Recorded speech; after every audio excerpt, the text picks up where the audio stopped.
Thank you very much, Mr. Chairman. Ladies and gentlemen, thank you very much for having time for my country, for Georgia, and giving me this opportunity to address you and also to answer the questions you may have about recent developments in Georgia.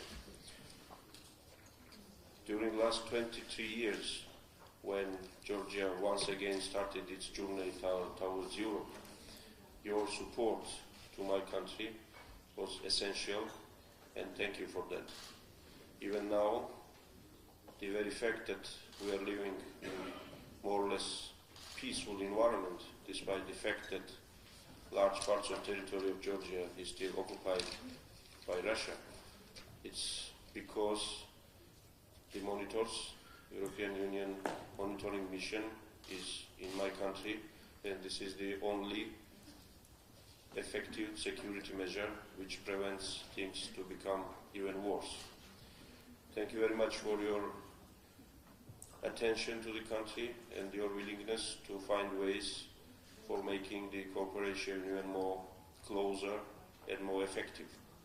And the recent developments before the Vilnius summit is something which once again demonstrates that we are witnessing great desire to help us in this process of negotiations and to make the process successful.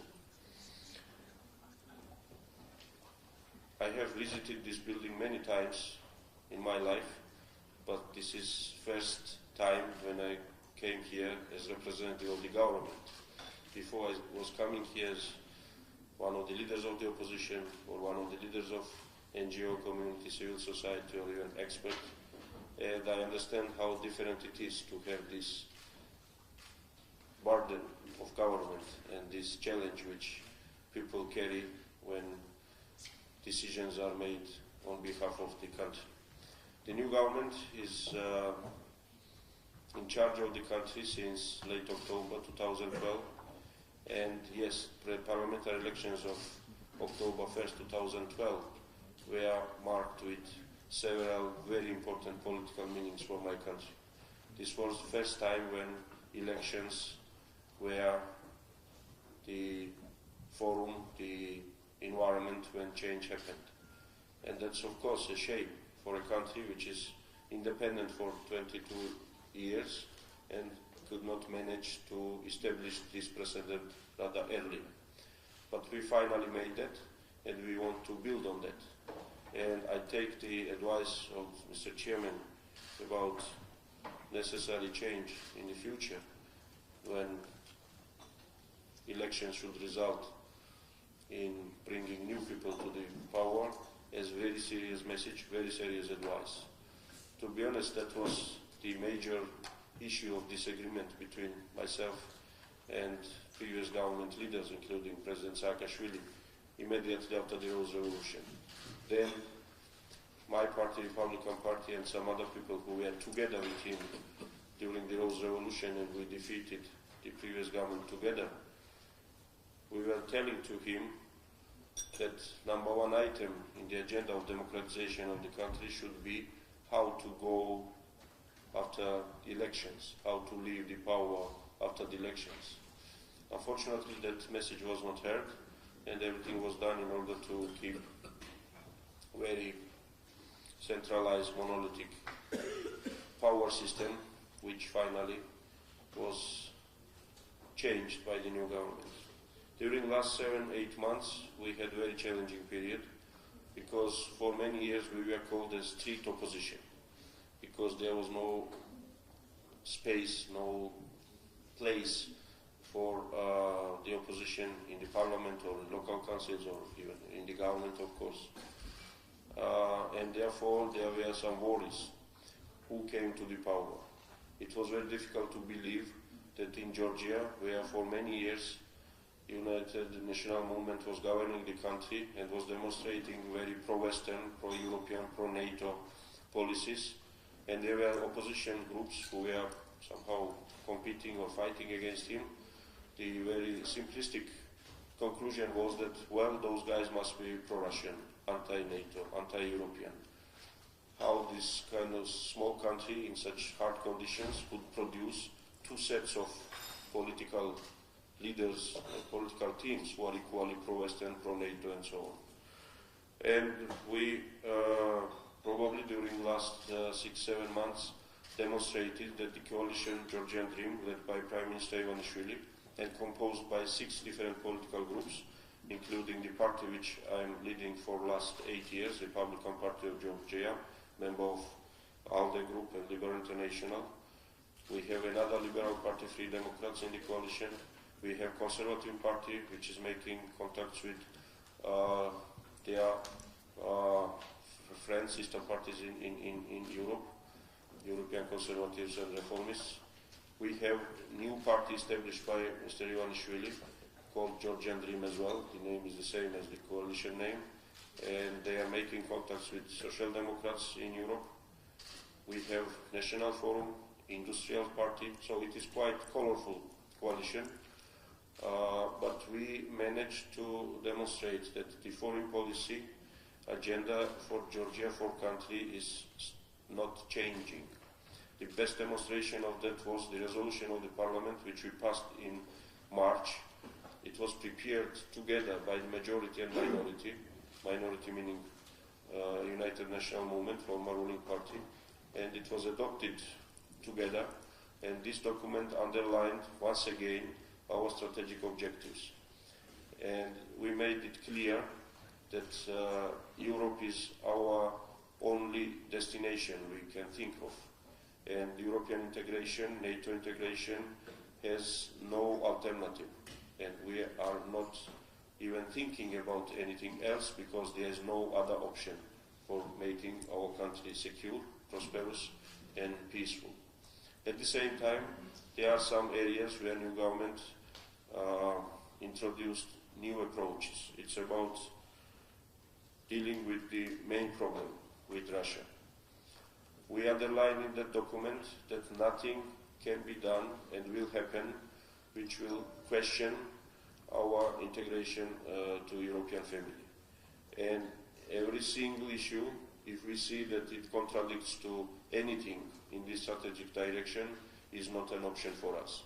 At the same time, we take it very seriously, the advices of our friends from Europe, from the US, that we need to do a better job in order to normalize situation with Russia.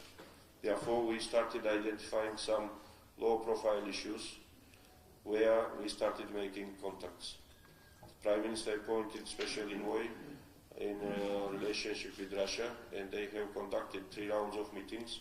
They are discussing about how Russia needs to implement the obligations about free trade, about the WTO accession when it was done, and opening market for Georgian products.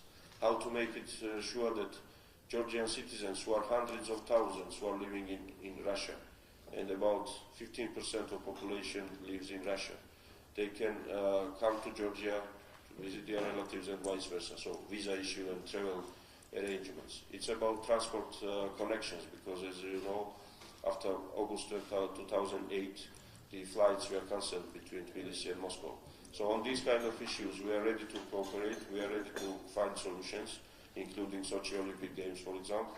And on the bigger issues, as for the security issues or the customs union suggested by Russia and other things, are not acceptable for us, and we are maintaining this line. I am glad to report that in the process of negotiations on before the Vilnius summit, there are good progresses, and we heard this from the Trade Commissioner, from other people. Today there is this continuing discussions on that, and we are very hopeful that we can get the association agreement with all the necessary attributes which will make our case much better. At the same time, we understand that we need to do our homework in order to prove to everybody that cooperation with Georgia makes sense and we can be reliable partners.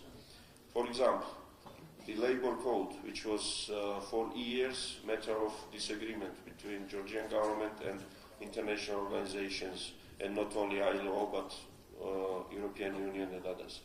The Parliament completed very difficult, intensive work, which was during the last 6 months, and we adopted amendments to the Labour Code, which is accepted by international experts of ILO, by business community, by Georgian trade unions, by political forces.